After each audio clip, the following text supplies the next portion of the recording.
presenta todo sobre el coronavirus.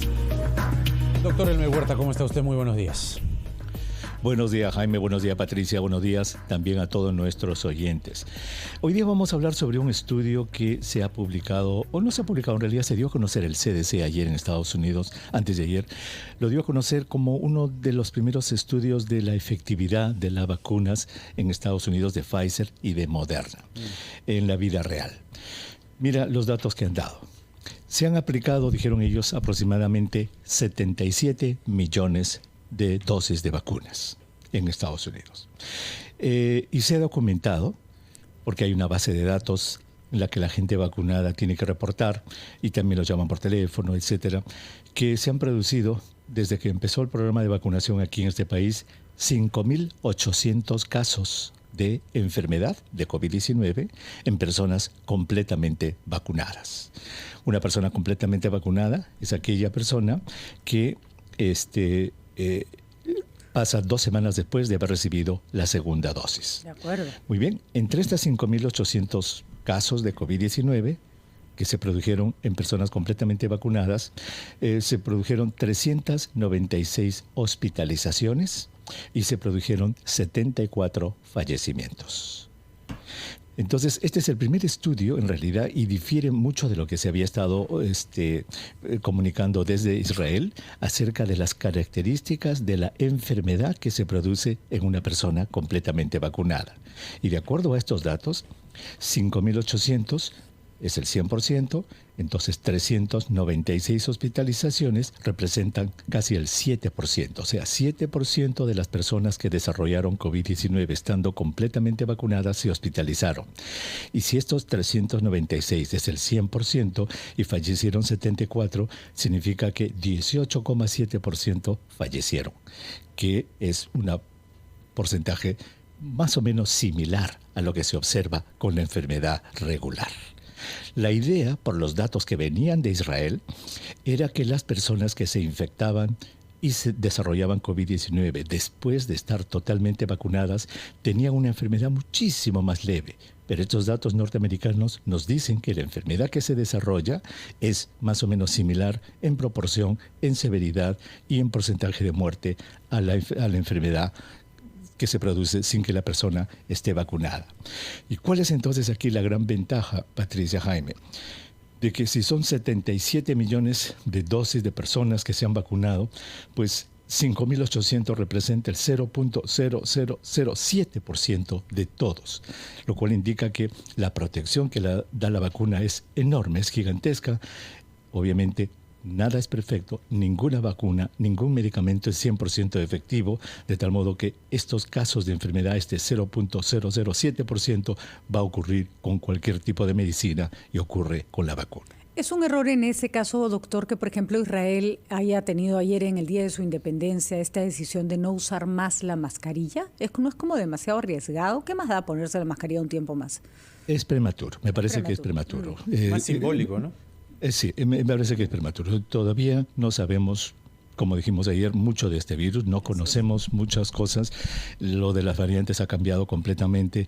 Lo han hecho, como dice Jaime, de manera simbólica. Yo creo que ha sido más una cosa de decir, ¿no? Miren nosotros cuánta gente hemos vacunado, ya merecemos estar así. Entonces va más por ese lado, pero es muy, muy prematuro. Entonces, en resumen, las vacunas que se dan aquí en Estados Unidos, la de Pfizer y la de Moderna, tienen un altísimo nivel de efectividad y, es cierto, ocurren casos, pero son una milésima parte de los que hubieran ocurrido si no se hubiera vacunado. Yo creo que este es el mensaje más importante en vez de fijarnos en los números, porque si nos fijamos en 5.800, 396, 74 fallecimientos, es como que se inflan los números y no los ponemos en perspectiva. Y algo que siempre le pedimos a nuestras autoridades, cuando hablan de miles y de millones, porque hemos invertido tantos millones, ya, ¿en porcentaje cuánto es? Y cuando uno mira el porcentaje, eso que parece una cifra grande se convierte en una cifra muy, muy chiquita, que creía que usted lo repita, doctor. Este es más o menos el mismo margen de error, no sé cómo llamarle, que otras vacunas. Es decir, esto también ocurre con otras vacunas, que hay un porcentaje de gente que igual se va a enfermar y que igual se puede morir. No sabemos todavía, sabemos que ocurre, pero todavía no se ha cuantificado. Por ejemplo, no hay estudios de la vacuna rusa. ¿Cuántos ocurren en personas vacunadas? Conocemos uno famoso, Alberto Fernández, presidente de Argentina, pero ¿cuántos más como él habrán? No está documentado. No sabemos cuántos se han infectado habiendo recibido las 2 dosis de Sinopharm o de AstraZeneca, etcétera, porque todavía no se han hecho los estudios.